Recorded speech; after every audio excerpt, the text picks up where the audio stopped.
después de este incidente que acabas de contarnos, ¿llegasteis a hablar tu padre y tú sobre lo ocurrido?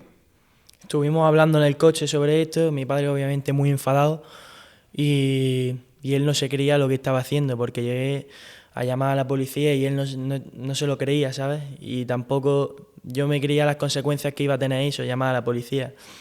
Como ya te he dicho antes, por suerte no pasó nada, pero mi padre se enfadó mucho. Eso no he contado que cuando subimos a la casa, antes de perdonarnos, yo me quedé en el garaje sin que ellos se dieran cuenta y cogí una piedra y le rayé el coche entero.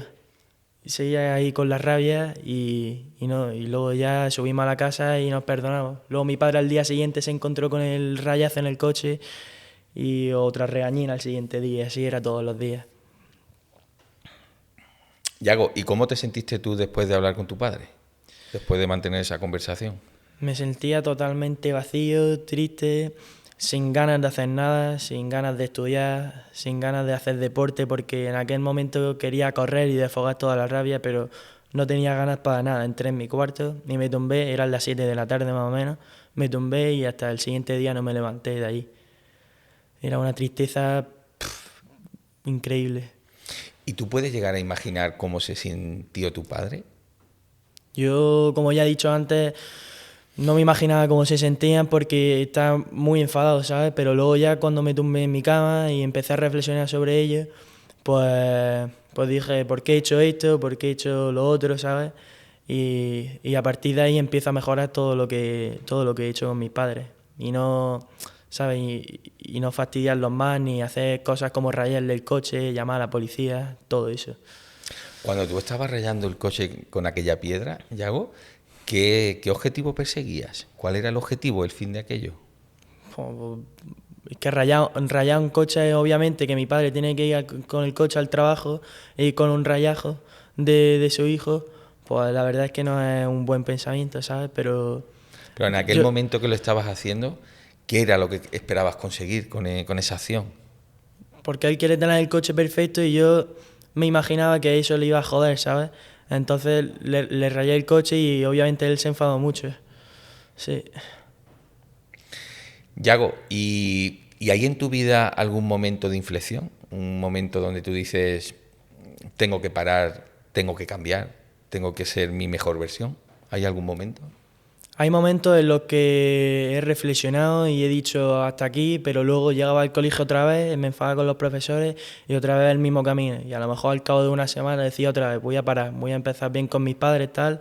A lo mejor tenía una semana buena, de buen rollo, y luego llegaba el lunes otra vez al colegio, estudio, y me empezaba a portar mal. Y así era, pero durante todo el año. Mi punto de mejora ha sido el campamento, ha sido mi punto de cambio. Cuéntame un poco sobre el campamento, ¿qué experiencia es esta?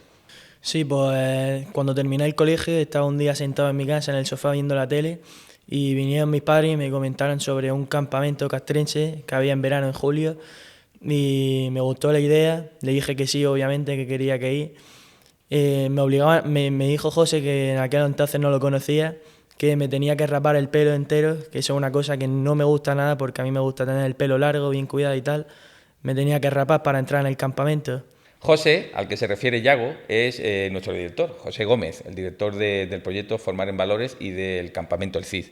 ¿Qué tal la experiencia con José, ya que lo has nombrado?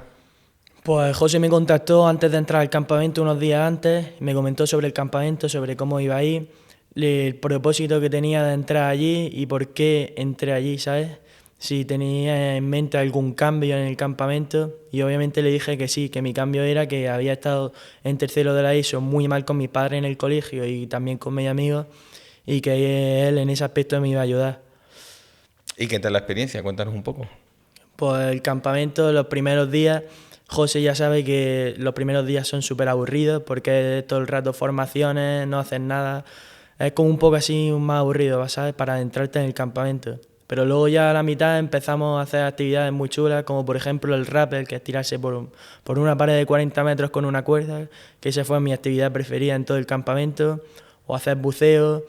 Las formaciones servían porque el último día hicimos un desfile, todo el grupo del campamento, donde vinieron todos los padres, música pues de España, ¿sabes? El himno de España y eso. Cuando dices que los primeros días eran más aburridos, ¿por qué era? ¿Porque se estaban trabajando otro tipo de actividades, otro tipo de ejercicios? ¿Qué era lo que hacíais los primeros días, por ejemplo? Los primeros días eran más aburridos porque la gente que había era nueva y como que tenía que adentrarse en el campamento y tenía que ver cómo iba el campamento, ¿sabes? Y José, pues todos los días pues hacíamos formaciones y todo eso para que la gente viera cómo iba ahí un poco el campamento. Y luego ya cuando tuvieran en mente todo lo que íbamos a hacer, empezamos ya las actividades pues con eso, como el rappel, pues hacer una carrera de obstáculos, etcétera. ¿Y tú cómo te sentías esos primeros días? ¿Tú sentías que se os estaban trasladando algún tipo de valor, algún tipo de idea, que se os estaba inculcando algo, estando allí dentro?